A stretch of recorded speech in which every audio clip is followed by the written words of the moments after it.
States, Kamala Harris.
Everyone. Thank you. Thank you.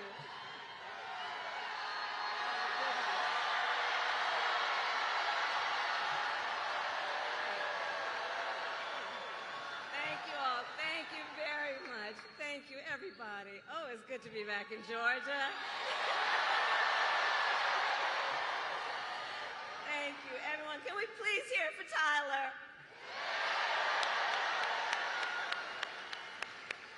I want to thank Tyler for that incredible introduction. I invited him and several other young entrepreneurs to come and visit with me at the White House. And we had a really very long and important conversation about the future of America. And Tyler, you represent the best of our future. Thank you for that. Thank you. And please give it up for Quavo. And Megan.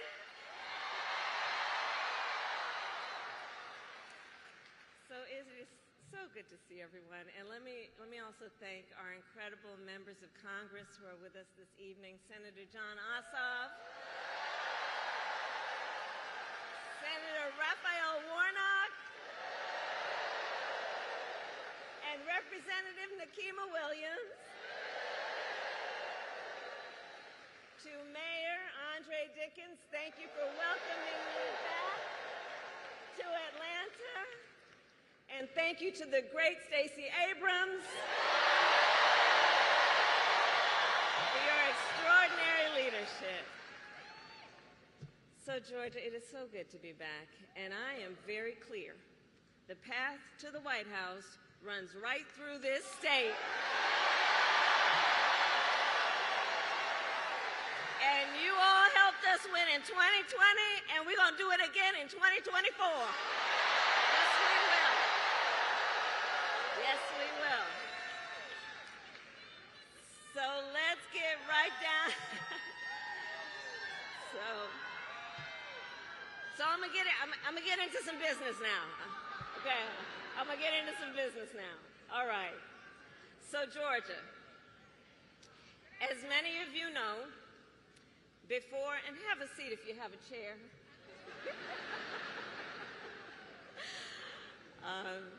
As many of you know, before I was elected Vice President and before I was elected a United States Senator, I was an elected Attorney General and an elected District Attorney. And before that, I was a courtroom prosecutor. So in those roles, I took on perpetrators of all kinds.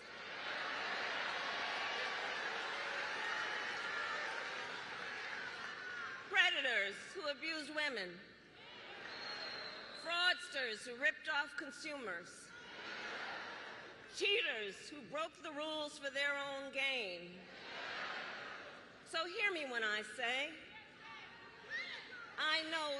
Trump's type.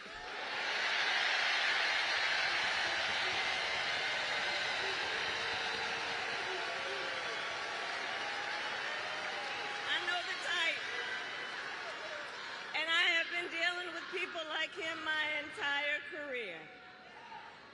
For example, as Attorney General of California, I took on one of our country's largest for-profit colleges that was scamming students. Well, Donald Trump ran a for-profit college that scammed students.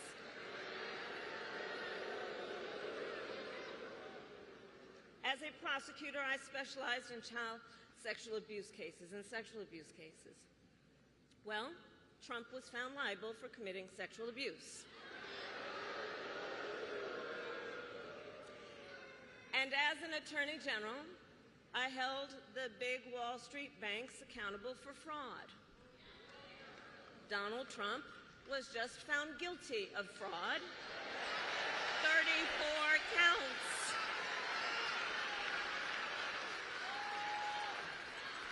So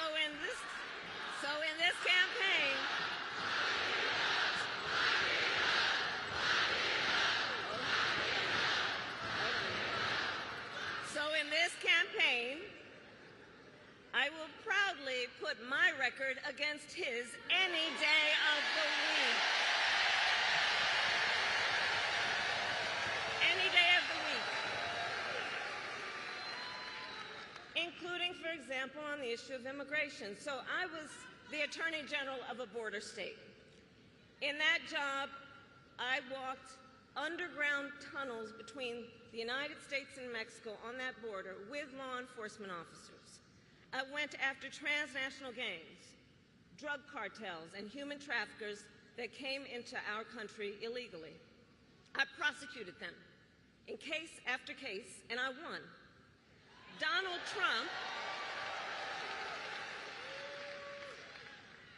Trump, on the other hand, has been talking a big game about securing our border, but he does not walk the walk. Or as my friend Quavo would say, he does not walk it like he talks it.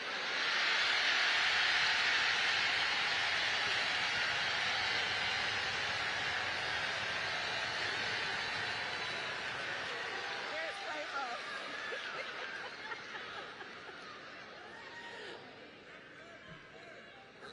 So look, our administration worked on the most significant border security bill in decades. Some of the most conservative Republicans in Washington, D.C. supported the bill. Even the Border Patrol endorsed it. It was all set to pass. But at the last minute, Trump directed his allies in the Senate to vote it down. Right.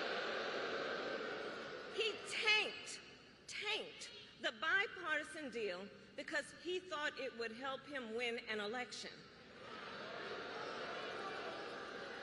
Which goes to show Donald Trump does not care about border security.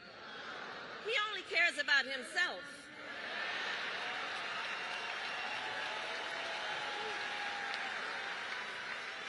And when I am president, I will work to actually solve the problem.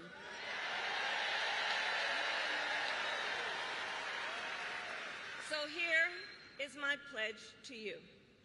As president, I will bring back the border security bill that Donald Trump killed, and I will sign it into law and show Donald Trump what real leadership looks like.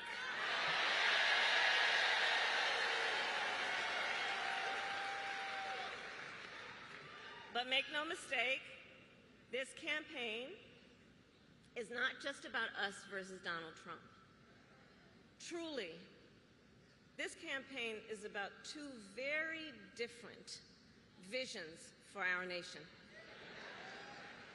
One focused on the future, the other focused on the past.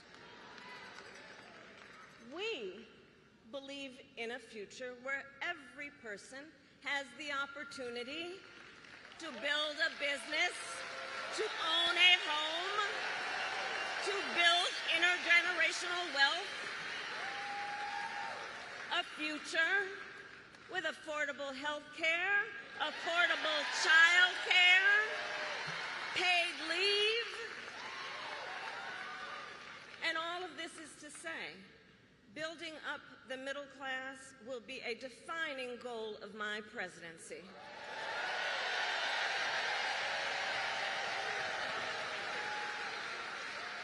Because we here all know, when our middle class is strong, America is strong.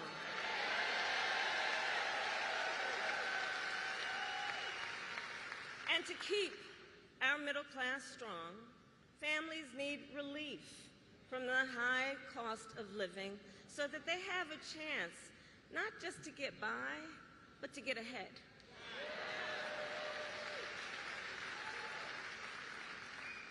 And yes, it is true that by many indicators, our economy is the strongest in the world.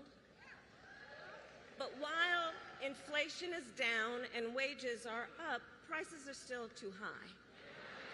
You know it and I know it. And when we win this election, here's what we're going to do about it. On day one, I will take on price gouging and bring down costs.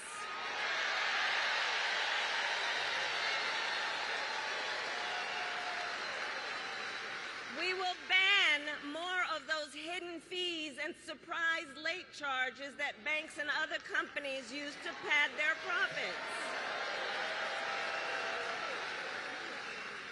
We will take on corporate landlords and cap unfair rent increases.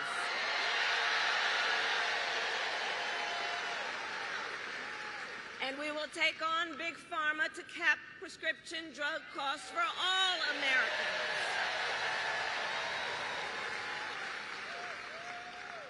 Our plan will lower costs and save many middle-class families thousands of dollars a year. But Donald Trump has a different plan in mind, one that would raise prices on middle-class families. Just look at his Project 2025 agenda. I take it you've seen it. Project 2025 is a plan to weaken the middle class. Be clear. And Donald Trump intends to cut Social Security and Medicare.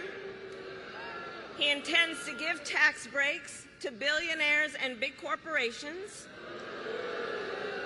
He intends to gut our investments in clean energy jobs. He intends to end the Affordable Care Act, to take us back to a time when insurance companies had the power to deny people with pre-existing conditions. You guys remember what that was? Children with asthma, breast cancer survivors, grandparents with diabetes. Georgia, America has tried these failed policies before, and we are not going back. We're not going back. We're not going back.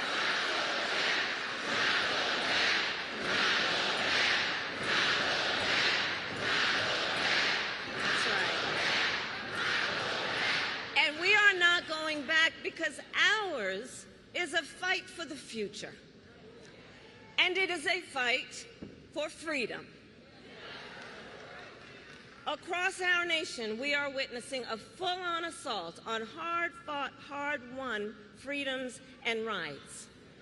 The freedom to vote, the freedom to be safe from gun violence, the freedom to live without fear of bigotry and hate, the freedom to love who you love openly and with pride,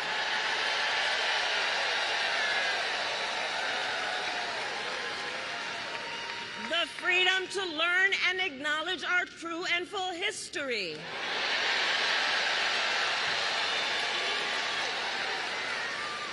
And the freedom of a woman to make decisions about her own body and not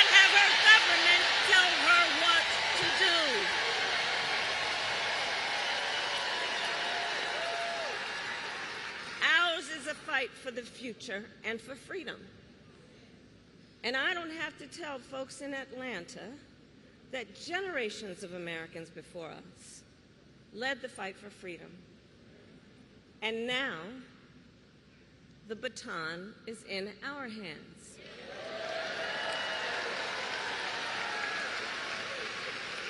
Each and every one of us.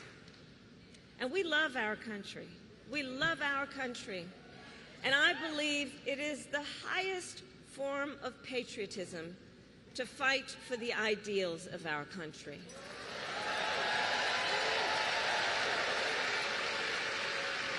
And so, we who believe in the sacred freedom to vote will finally pass the Freedom to Vote Act and the John Lewis Voting Rights Advancement Act.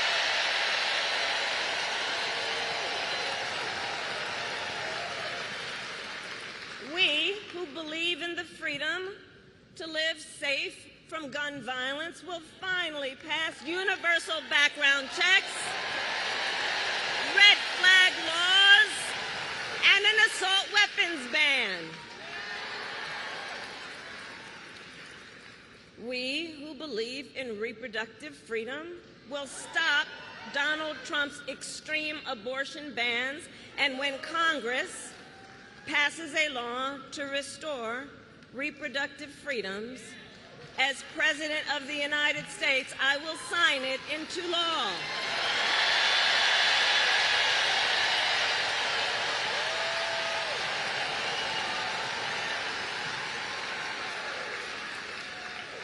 So November 5th is in 98 days.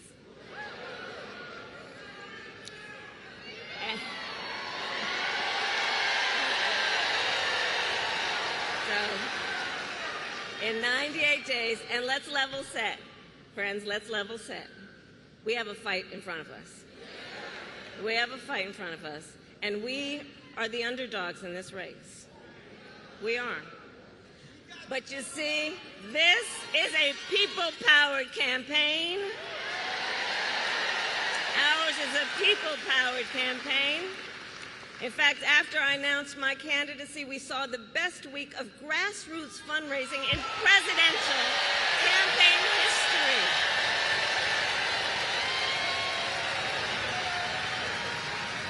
And if you go to KamalaHarris.com, you can help us build on that success.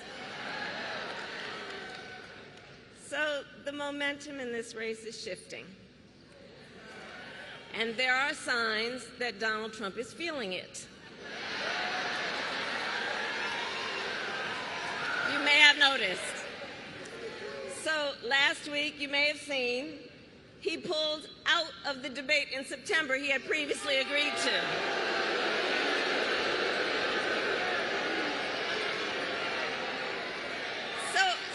So here's the thing. Here's the funny thing about that. So he won't debate, but he and his running mate sure seem to have a lot to say about me. And by the way, don't you find some of their stuff to just be plain weird?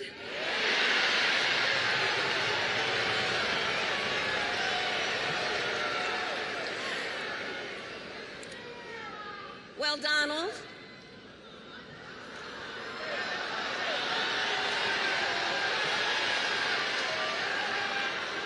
I do hope you'll reconsider to meet me on the debate stage.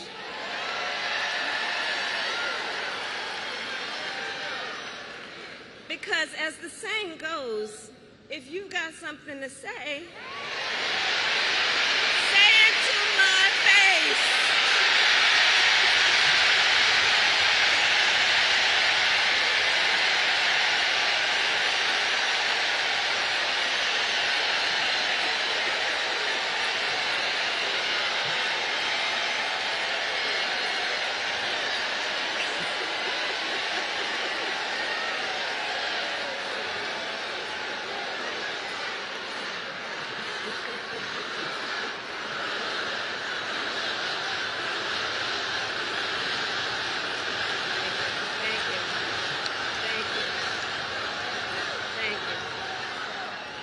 Georgia, in the next 98 days, we have our work cut out for us.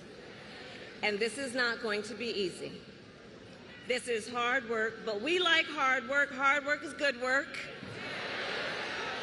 So, Georgia, today I ask you, are you ready to get to work? Do we believe in freedom? Do we believe in opportunity? Do we believe in the promise of America? And are we ready to fight for it? And when we fight,